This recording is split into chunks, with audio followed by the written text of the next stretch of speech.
नमस्कार to all aspirants and viewers. आज हम आए जादव साइएस के एक नए पॉडकास्ट में जिसमें हमारे साथ सर जुड़े हैं जिनका अभी अभी सिलेक्शन हुआ है। तो जानते हैं सर से। सर, आपका नेम एंड आपका सिलेक्शन अभी कहाँ हुआ है? जी सर। सबसे पहले तो जादव IAS PSC को मेरा धन्यवाद और आपको भी मेरा धन्यवाद। मेरा नाम अंकित कुमार सिरोटिया है और मेरा चयन MPPSC 2024 में जनपद पंचायत सीईओ के पद पे हुआ है। और मेरा ये छठवां प्रयास था और मेरा ये चौथा इंटरव्यू था जिसमें मुझे सफलता प्राप्त हुई है। सर, सबसे पहले मैं ये जानना चाहता हूँ कि जब आपको रियल के अनाउंसमेंट के बारे में पता चला, सिलेक्शन के बारे में पता चला, आपका रिएक्शन कैसा था? जी सर, बिल्कुल। सर, जब मेरा रिजल्ट आया MPPSC 2024 का अंतिम चयन, तो उस समय मैं BPSC का पेपर देने बिहार गया था और उस समय मैं ट्रेन में था। तो मेरा जो रिएक्शन था काफ़ी पॉजिटिव था और जो और भी पैसेंजर थे वो यह पूछ रहे थे कि हुआ क्या है ऐसा आपके साथ जो आप इतने ज़्यादा खुश हो।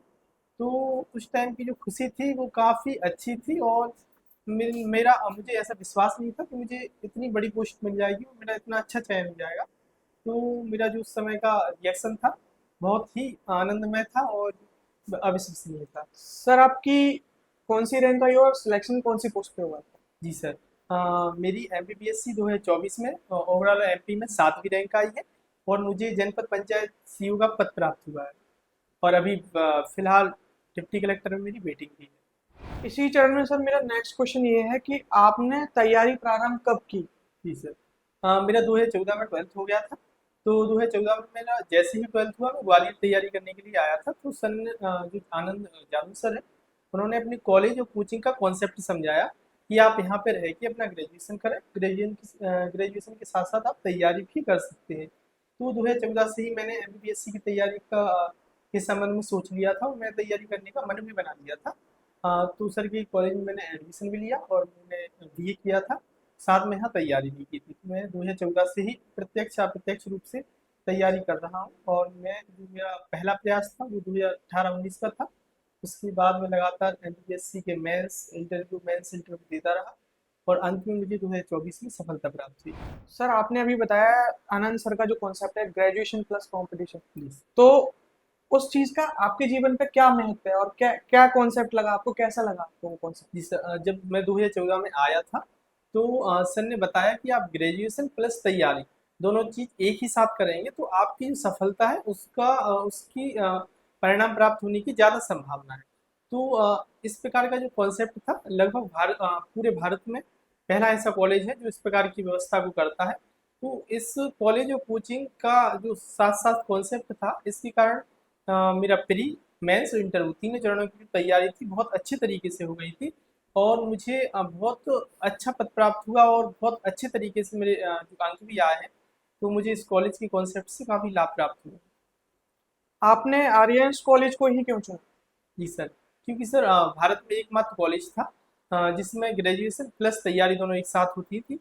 इस कारण से मैंने इस कॉलेज को चुना था। मतलब ओवरऑल वो को जो कॉन्सेप्ट है ग्रेजुएशन प्लस कंपटीशन का, कहीं ना कहीं वो बहुत हेल्पफुल जी सर। हेल्पफुल रहा आपके सिलेक्शन के। Okay sir. इससे पहले मेरी क्लासमेट रहेंगे सोनाली राजपूत जी, वो 2020 में डिप्टी कलेक्टर बनी थी और फिर मेरा चयन हुआ है और मेरे और भी दोस्त हैं जो कि बहुत अच्छे अच्छे पदों पे हैं और अभी तैयारी के चरण में भी हैं। तो मुझे लगता है कि मेरा जो कॉलेज था और कॉलेज की जो व्यवस्था थी जिसमें मुझे प्री मेंस और इंटरव्यू तीनों चरणों को एक साथ तैयार करने का मौका प्राप्त होता था। मेरे शिक्षक थे, मेरे मित्रगण थे, तो मुझे उससे काफ़ी लाभ प्राप्त हुआ है। सर, जादौन सर के बारे में आप क्या कहना चाहिए? जी सर। जादव सर तो मेरे गुरु हैं और सबसे प्रथम पूज्य वही हैं। उन्होंने मुझे जितने भी 8 से 10 साल का मेरा सफ़र था, मुझे हमेशा प्रोत्साहित किया और मेरी हर असफलता में उन्होंने यही कहा कि बेटा आप आगे बढ़ते रहो और एक दिन आपको सफलता ज़रूर मिलेगी। इससे पहले मैं 3 बार अंतिम चयन से रुका हूँ, तो मैं हर बार सर के पास जाता था, सर यही कहते थे कि देर है अंधेर नहीं, आपका चयन ज़रूर होगा।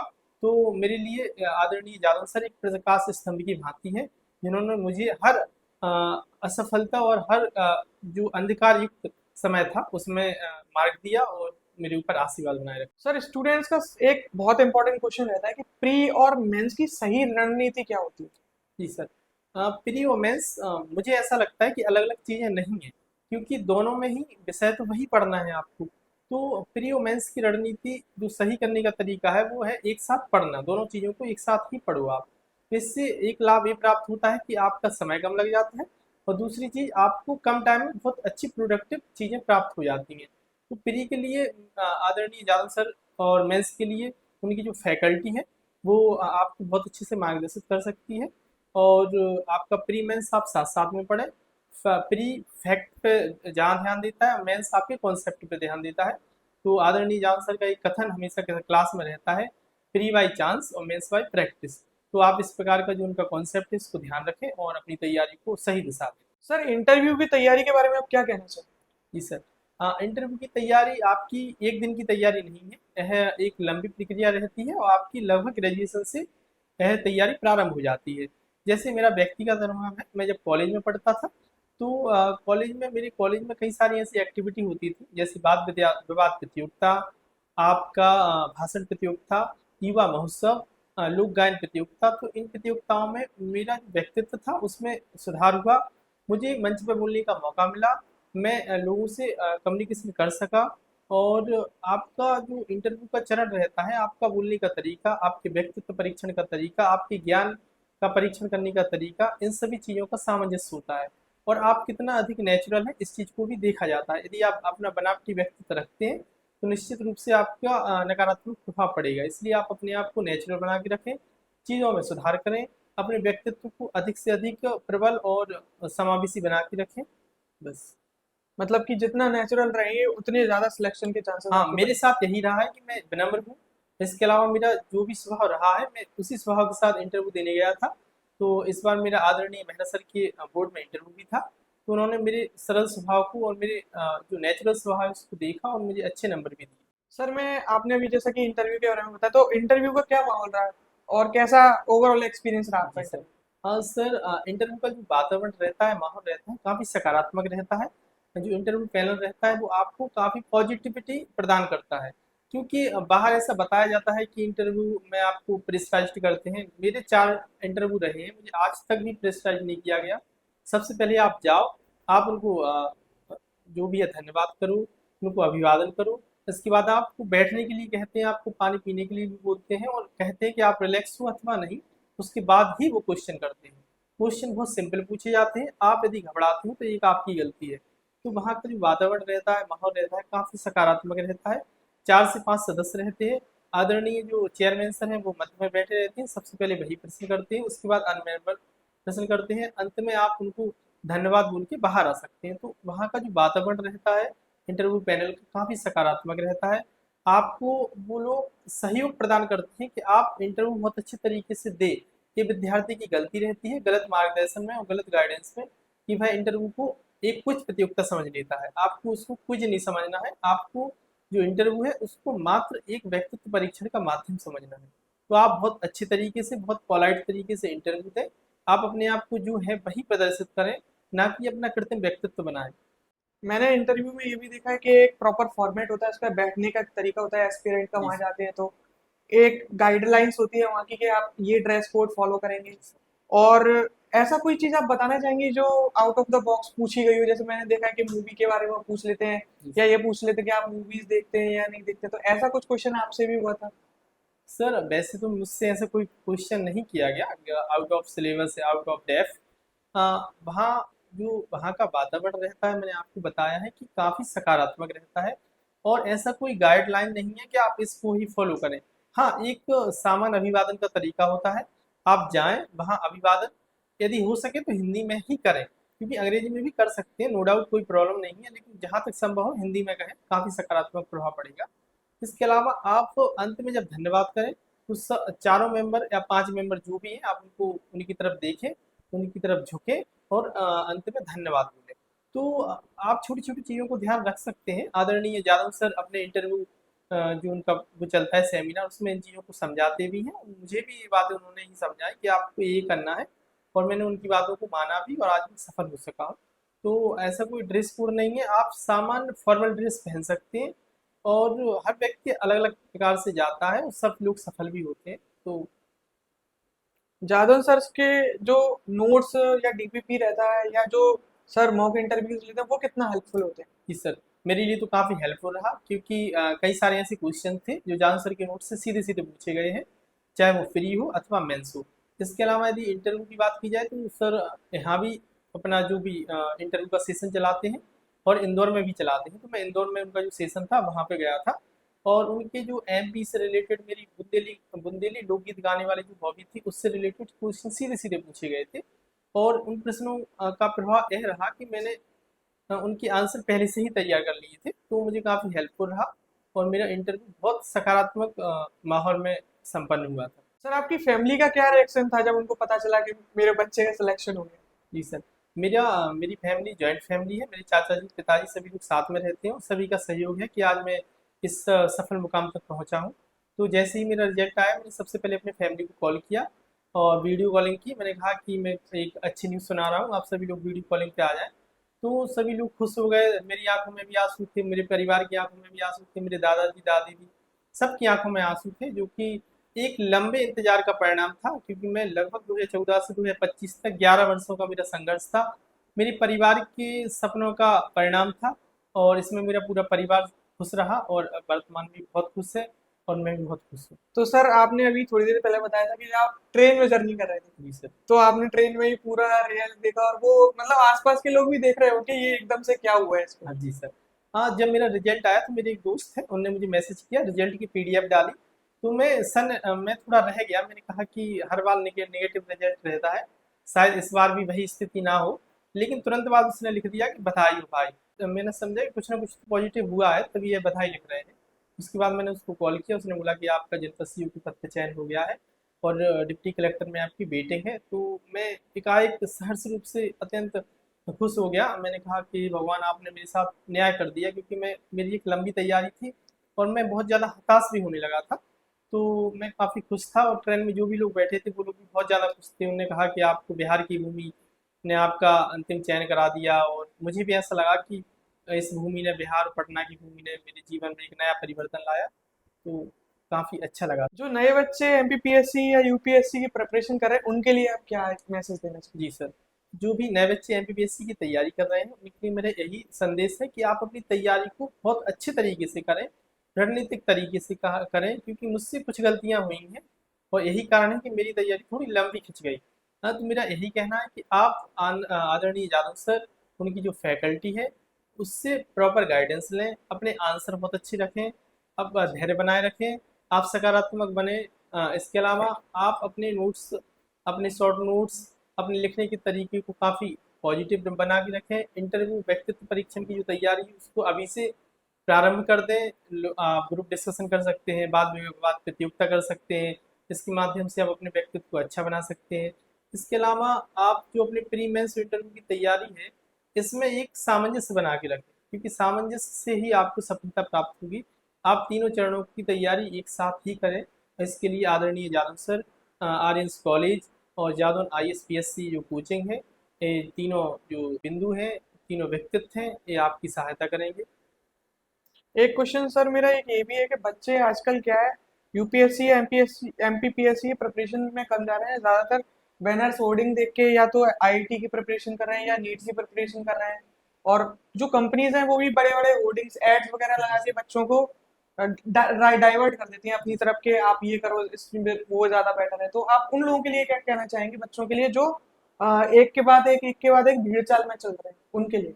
मेरा यही कहना है कि एक हम एथिक्स में एटीट्यूड पढ़ते हैं, तो आपका एटीट्यूड आपको 12th क्लास तक लगभग लगभग समझ में आ जाता है कि मेरा रुझान किस तरफ है। यदि आपका रुझान सिविल सर्विस की तरफ है, आप तैयारी करना चाहते हैं, तो नो डाउट आप तैयारी कीजिए और आप किसी भी भेड़ चाल का शिकार ना हो और आप अपनी तैयारी को प्रॉपर रखें। आप इस संस्थान से जुड़े, यह संस्थान आपको निश्चित रूप से सफलता प्रदान करेगा।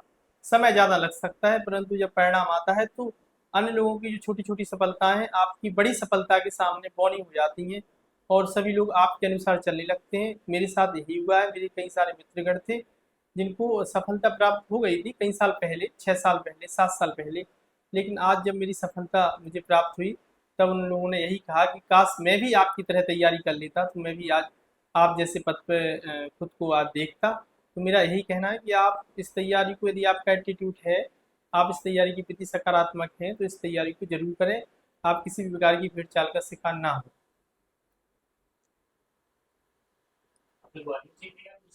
हाँ हाँ, इसी की हाँ, ये एक क्वेश्चन हो रहेगा। ठीक। हालांकि ये जो क्वेश्चन पूछा था ये इसमें नहीं लिखा, ये मैंने अपनी तरफ से पूछा था, क्योंकि आजकल यही होता नहीं कोई दिक्कत है, बैनर होर्डिंग्स नहीं। देख लेते हैं बच्चे, जबकि हो सकता है वो बच्चा जो जिस किसी बच्चे का एटीट्यूड है डिसेबिलिटी की तो आओ, नहीं है तो नहीं आओ, कोई दिक्कत नहीं। यदि एटीट्यूड है तो नेक्स्ट क्वेश्चन सर मेरा ये रहेगा कि आपकी प्रिपरेशन यहीं जादव सैयद से हुई है या फिर आपने कहीं और भी ज्वाइन किया, क्योंकि बहुत लंबा समय रहा है आपका। सर। सर मेरी जो पूरी तैयारी थी 100% जादव नाइस पीएससी से ही हुई है। मैंने ग्रेजुएशन किया था 2017-18-19 का जो बैच था एमपीपीएससी का, उस बैच को मैंने ज्वाइन किया था। मैंने पूरी तैयारी अपनी यहीं से की और मैंने टेस्ट सीरीज भी यहीं लगाई थी। और आदरणीय जादव सर का इंदौर में भी संस्थान है, मैंने कुछ टेस्ट सीरीज वहाँ से भी दी थी। तो मेरा पूरा का पूरा जो योगदान है आनंद जादव सर को है, इनके संस्थान को है, और मैंने किसी भी संस्थान से कोचिंग वगैरह नहीं ली थी। सर ग्वालियर में जो बच्चे हैं जो यूपीएससी, एमपीपीएससी या फिर कोई अदर कॉम्पिटिटिव एग्जाम की प्रिपरेशन करना चाहते हैं, तो उनके लिए कोई मैसेज हो तो वो जी आप सर। बता दीजिए। ग्वालियर में काफ़ी अच्छा माहौल है, आप बहुत अच्छे तरीके से तैयारी कर सकते हैं। हाँ, माहौल बनाना आपके ऊपर निर्भर करता है, आप किस प्रकार के मित्रों का चयन करते हैं, किस प्रकार के संस्थान का चयन करते हैं। माहौल कहीं भी बनाया जा सकता है। इंदौर है, इंदौर में मित्रगण जो रहते हैं वो सकारात्मक पढ़ाई से संबंधित माहौल बना के रखते हैं। वहाँ के जो संस्थान है वो भी बच्चों के प्रति काफ़ी संवेदनशील होते हैं। तो मेरा यही कहना है कि आपके ऊपर निर्भर करता है कि आप माहौल किस प्रकार से अपने अनुकूल बनाते हैं। तो ग्वालियर में भी काफ़ी संभावनाएं हैं, कई सारे मेरे मित्र यहीं से निकले हुए हैं और उन्होंने कहीं भी दिल्ली या अथवा इंदौर कहीं भी नहीं गए हैं। तो मेरा यही कहना है कि ग्वालियर में भी माहौल है, आपको बनाने की ज़रूरत है, क्योंकि आप जैसे मित्र रखेंगे, जैसा ग्रुप बनाएंगे, जैसे संस्थान को चुनेंगे, आपको वैसा ही परिणाम प्राप्त होगा। इसलिए आप ग्वालियर को यदि माने कि तैयारी के लिए अच्छा वातावरण वाला माहौल है। अब सर आपकी आगे की क्या योजना है? मेरी आगे की यही योजना है कि अब जो भी सरकार ने मुझे पद प्रदान प्रदान किया है मैं उसमें जाऊं, मैं समाज की सेवा करूं, सरकार के जो भी आदेश है उनका पालन करूं, एक अच्छा प्रशासक बनने का प्रयास करूं। मेरे आदरणीय जादव सर ने मुझे जो भी मूल्य सिखाए हैं, मुझे जो भी शिक्षा दी है उसका मैं पालन करूं और एक अच्छा प्रशासक बनूं। सर नोट्स बनाने की क्या टेक्निक होनी चाहिए? जी सर। मेरा जो नोट्स बनाने का तरीका था वो थोड़ा बिल्कुल नॉर्मल ही था। मैं जो भी बिंदु सिलेबस में आयु द्वारा निर्धारित किए गए हैं उन बिंदु के अनुसार ही मैंने नोट्स बनाए हैं। मैंने कहीं भी अन्य चीज़ों को नहीं जोड़ा। यदि इंटरनेशनल रिलेशन एमपीपीएससी में नहीं है तो मैंने बिल्कुल भी नहीं पढ़ा उनको, क्योंकि यदि उनकी आवश्यकता नहीं है, एमपीपीएससी ने अपने सिलेबस में नहीं जोड़ा है तो जबरदस्ती पढ़ने की कोई ज़रूरत भी नहीं है। इसलिए प्री अथवा मेंस दोनों ही चरणों में आप अपने नोट्स को प्रॉपर पॉइंट टू पॉइंट ही बनाएं, ना कि इर्द गिर्द की चीज़ों को लिखें। मैंने प्री के लिए भी नोट्स बनाए थे, मेंस के लिए भी नोट्स बनाए थे। सर आपने अभी मेरा जब आपसे संवाद हो रहा था तो आपने बताया था कि आपकी जो प्रिपरेशन है वो टारगेटेड होनी चाहिए, तो उस जी। चीज़ पे बारे में बताइए। जी सर। टारगेटेड पढ़ाई का मतलब यह है कि आप जो भी अपने लक्ष्य बनाएं प्रत्येक दिन के, वो बिल्कुल टारगेटेड बनाएं कि मेरा आज लक्ष्य है, मुझे 2 यूनिट कंप्लीट करनी ही है, तभी मैं आज उठूंगा और अन्य जगह जाऊंगा। तो मेरा यही रहता था कि मैं बिल्कुल हर चीज़ को टारगेटेड पढ़ता था। यदि मेरा प्री की तैयारी चल रही है तो मैं प्रॉपर 2 यूनिट का मैंने विजन बना लिया तो मैं 2 यूनिट कंप्लीट ही करता था, जैसे भी हो कंप्लीट करना। तो इससे क्या है कि एक तो आपको मोटिवेशन मिलता है, इसके अलावा आपका सिलेबस भी कंप्लीट हो जाता है। इसलिए अपनी जो योजना है, अपनी परीक्षा की योजना है, उसको आप बिल्कुल टारगेटेड ही बनाएं, क्योंकि लक्ष्य आधारित योजना ही आपको सफलता प्रदान करती है। सर जो हम नोट्स या टेस्ट सीरीज बनाते हैं उसका क्या इंपॉर्टेंस रहता है प्रिपरेशन के? जी सर। नोट्स का सबसे अच्छा प्रभाव यह रहता है कि आप पढ़ने में सरल सहज तरीके से कम समय में बहुत अच्छी अच्छी चीज़ों को पढ़ लेते हैं। और इसके अलावा नोट्स से आपका जो अदर सोर्सेस हैं उनको भी आप अपने नोट्स में इंक्लूड कर लेते हैं, जिससे आपका जो आंसर है बहुत प्रभावी, बहुत आदर्शवादी और बहुत नॉर्मल हो जाता है। तो मेरा यही कहना है कि आप अपने नोट्स के माध्यम से अपनी तैयारी को बहुत अच्छे, टारगेटेड और बहुत सरल बना सकते हैं। तो नोट्स आप जरूर बनाएं। आदरणीय जादव सर, आदरणीय पाठक सर और भी जो फैकल्टी है वो आपको इस संबंध में बहुत अच्छी जानकारी प्रदान कर देगी। और समय समय पर यदि सर ने मुझे मौका दिया तो मैं जरूर आऊँगा और नोट्स के संबंध में आपको जानकारी दूंगा। अंत में सर ग्वालियर के जो बच्चे हैं उनके लिए एक मैसेज आपकी तरफ से कि जी सर। ग्वालियर के बच्चों के लिए मेरा यही मैसेज है कि ग्वालियर के बच्चों में पढ़ने की बहुत ज़्यादा लगन रहती है और वो बहुत अच्छा कर सकते हैं। मैं टीकमगढ़ जिले से बिलोंग करता हूँ, लेकिन मेरा जो 12th के बाद निवास ग्वालियर में ही रहा है। तो मैं भी इसी माटी में पला बड़ा हूँ। तो मेरा यही कहना है कि आप बहुत अच्छा कर सकते हैं और यहाँ पे आदरणीय जादव सर आपके लिए बहुत अच्छा कॉन्सेप्ट भी लाए हैं। आप इस कॉन्सेप्ट को स्वीकारें और इसके अनुसार अपनी तैयारी को बहुत अच्छा मजबूत कर सकते हैं। तो आप अपनी तैयारी को जारी रखें, आप तैयारी में धैर्य को बनाए रखें, जान सर से मार्गदर्शन प्राप्त करते रहें, आपको सफलता जरूर प्राप्त होगी। धन्यवाद। इसी के साथ मैं आपसे अलविदा लेता हूँ। मिलेंगे हम किसी एक नए पॉडकास्ट में, तब तक के लिए